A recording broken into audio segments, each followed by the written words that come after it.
Yo les amis, j'espère que vous allez bien. On se retrouve comme chaque début de semaine pour une vidéo d'analyse technique globale sur le marché des cryptos, avec ce matin Bitcoin 51 370 $, Ethereum autour des 3100 $.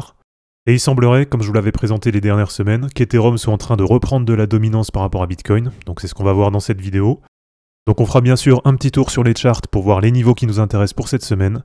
On ira voir aussi bien sûr comme d'habitude des altcoins qui ont des configurations intéressantes. Et puis du côté des ETF, je vais vous montrer quelques datas qui montrent que ça continue d'acheter en masse. Et donc même si graphiquement, comme on l'a déjà vu ces dernières semaines, il y a pas mal de signaux de retournement de tendance qui arrivent, eh bien finalement au niveau du prix, ça a l'air de se maintenir. Et c'est probablement en grande partie dû aux ETF. Et donc à voir un petit peu comment ça va évoluer pour la suite. Comme d'habitude les amis, si c'est pas encore fait, pensez à vous abonner et à liker cette vidéo pour soutenir la chaîne. Et pour ceux qui veulent préparer le prochain bull run, ça se passe dans le groupe Telegram Crypto Wolfgang et vous avez le lien dans la description de la vidéo.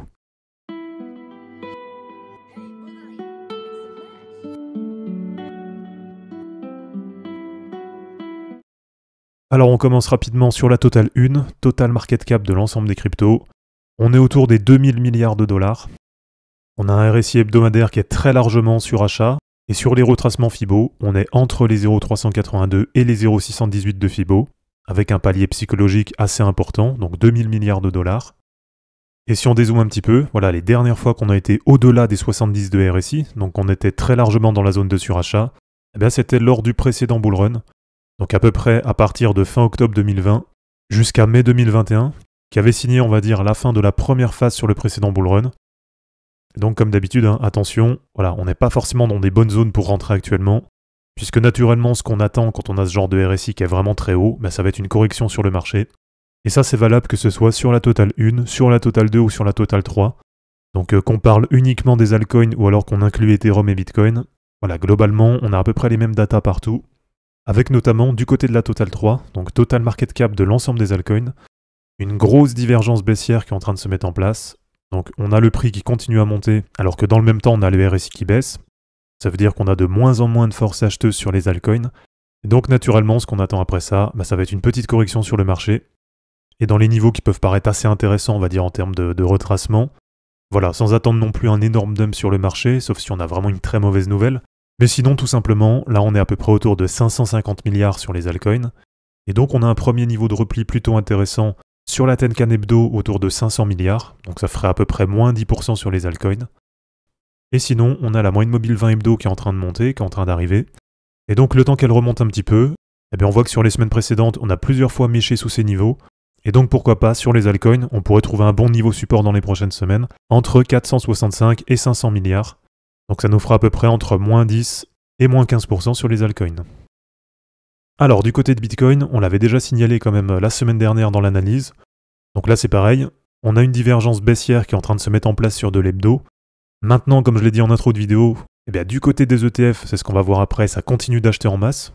Donc même si c'est vrai que graphiquement, on n'est pas forcément sur des bons points d'entrée, ou en tout cas on attend au moins une petite correction, on constate que depuis l'approbation des ETF, le marché réagit pas forcément aux signaux habituels.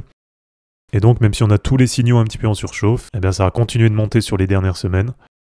Et donc pour le moment, on a un point haut autour de 53 000 $.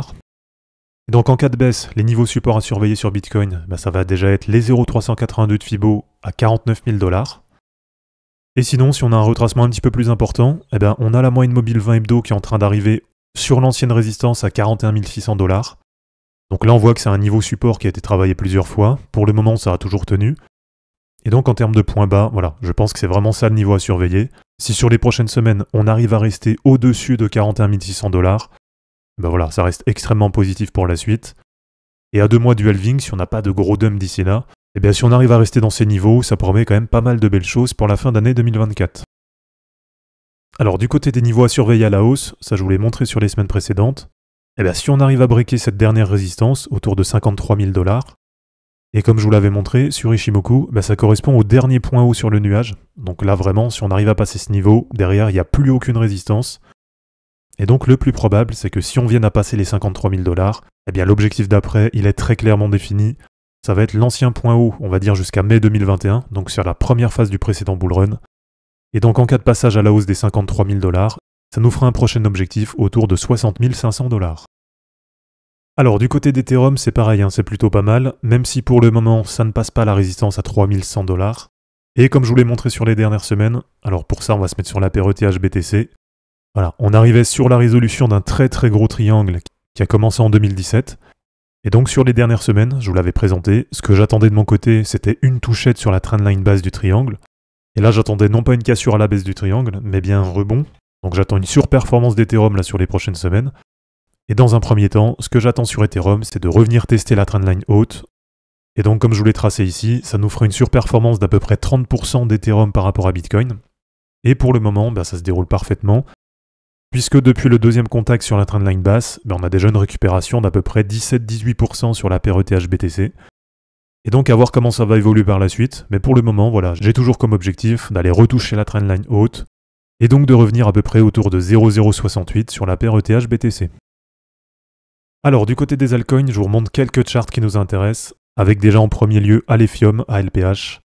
Donc ça c'est une chart que je vous ai repartagée encore hier sur Twitter ou sur Telegram. N'hésitez pas à aller vous y abonner, parce que je partage assez régulièrement des charts avec des points de repli, etc. Et donc pour le moment, comme je vous l'ai partagé, on est en train de franchir le 1,618 des cercles de Fibo, donc c'est le niveau à 3,57 $. Donc on est très clairement sur un ATH sur Alephium. Voilà, ça fait plaisir, c'est une des cryptos que j'ai dans mon wallet. Et je pense vraiment qu'il y a un très très gros potentiel dessus pour la suite. Donc à voir cette semaine, est-ce qu'on arrive à rester au-dessus des 3,57 $ ou est-ce qu'on va réintégrer? Et dans ce cas-là, pourquoi pas se réappuyer sur la trendline. Donc en termes de repli, le temps qu'on redescende, voilà, pourquoi pas viser un niveau autour de 2,80 $, 2,90 $. Mais en tout cas, le plus important, ce que je voulais vous montrer, c'est que si on a bien la confirmation du break, donc qu'on vient à clôturer par exemple 1 à 2 semaines au-dessus des 3,57 $, voilà, qu'on vient à tester ce niveau, que ça tient bien en support, et bien après, l'objectif de dessus, ça va être les 2,618 de Fibo à 6 $. Et puis après, un petit peu plus long terme, bien sûr, on aura d'autres objectifs sur Alephium, avec un 3,618 de Fibo à 10 $. Et puis pourquoi pas, si on se projette encore un peu plus loin, on a pour le moment un dernier objectif qui va être un 4,618 de Fibo à 17 $. Alors je vous remontre aussi les amis la perf qu'on a fait sur Kanxium. Donc souvenez-vous à l'époque, on était rentré dessus autour de 1,40 $ au mois de novembre. Début 2023, il y avait eu aussi un beau repli autour d'1,40 $. Et là, je vous avais bien repartagé le point d'entrée. Donc si elle vous intéressait, vous avez eu très largement le temps de rentrer dans ces niveaux. Et depuis, c'est en train de complètement s'envoler, puisqu'on est passé d'à peu près 5,75 $ le 17 février, jusqu'à un ATH à quasiment 21 $. Donc là, en termes de perf, on n'est pas loin d'un x4 sur la semaine, ça fait plaisir. Et ça fait d'autant plus plaisir qu'il y a encore un énorme potentiel dessus pour la suite, puisqu'on est à peine à plus de 10 millions de $ de market cap. Donc à voir un petit peu jusqu'où ça va monter. En tout cas, si vous êtes bien placé depuis les 1,40 $, normalement vous êtes très très bien actuellement sur la position. Donc bien sûr, par sécurité, je ne peux que vous inviter à prendre quand même quelques profits sur ces niveaux. Voilà, je pense que quand on arrive sur un x15 sur une position, ça commence à être un niveau intéressant pour au moins récupérer votre mise initiale. En tout cas, ça fait plaisir, ça commence aussi à prendre au niveau de la communauté. Je vois que ça en parle de plus en plus. Puisqu'au départ, quand je l'ai présenté en novembre, quasiment personne ne connaissait. Et puis au fil du temps, je vois qu'il y a de plus en plus de monde qui s'investit dans le projet, qui partage ça sur les réseaux. Et donc à voir un petit peu comment ça évoluera pour la suite. En tout cas, en termes de retracement, si on s'en tient au niveau de Fibonacci, un premier gros niveau qui peut être intéressant pour vous replacer, ça peut être sur les 0,382 de Fibo à 14,70 $. Et sinon, potentiellement, un niveau intermédiaire sur les 0,52 Fibo à 12,85 $. Et sinon, si on a vraiment une correction plus importante, ça vous ferait sur les 0,618 de Fibo à 11 $. Donc là, ça fait quasiment moins 50% par rapport à l'ATH. Et enfin, pour terminer les amis, on va faire un petit focus sur les ETF, puisque comme je vous l'ai dit en intro de vidéo, ça continue d'acheter en masse. Et si ça vous intéresse, dans la semaine, je ferai une vidéo beaucoup plus détaillée là-dessus. En tout cas, si on fait un focus sur BlackRock, en un mois et demi, ils détiennent déjà 125 000 BTC, donc c'est assez impressionnant. Et là, comme on peut le voir, ça monte assez rapidement. Donc c'est aussi pour ça que je vous disais, du côté de l'analyse technique, on a tous les signaux qui sont complètement en surchauffe, donc normalement, on est proche d'un retournement de tendance, au moins court terme. Mais du côté des ETF, ça achète en masse. Et comme je vous dis, ça va assez vite, puisqu'en un mois et demi, BlackRock a déjà 125 000 bitcoins sur un total d'à peu près 21 millions. Donc il suffit qu'il double ce nombre pour être à peu près à 0,1% du total. Et donc c'est une data à surveiller, comme je vous dis, on reviendra dessus cette semaine, puisqu'au total, bien sûr, on a une dizaine d'ETF, donc il n'y a pas que BlackRock à surveiller, mais globalement, la tendance, c'est à peu près la même sur tous. Tant qu'on n'a pas de retournement de tendance, au moins du côté du FOMO sur les ETF, comme on l'a vu, ça continue de supporter le prix sur le marché, et donc à voir un petit peu comment ça va évoluer pour la suite. Donc voilà les amis, c'est terminé pour cette vidéo d'analyse technique sur les cryptos. J'espère en tout cas que ça vous aura plu. N'hésitez pas à l'aimer, à la commenter et à vous abonner pour en suivre d'autres. Dans la description de cette vidéo, vous allez retrouver tous les liens utiles et les liens pour me soutenir. On se dit à bientôt pour une prochaine vidéo, et d'ici là, ne capitulez pas, car les fortunes se créeront en portant vos burnes. Ciao!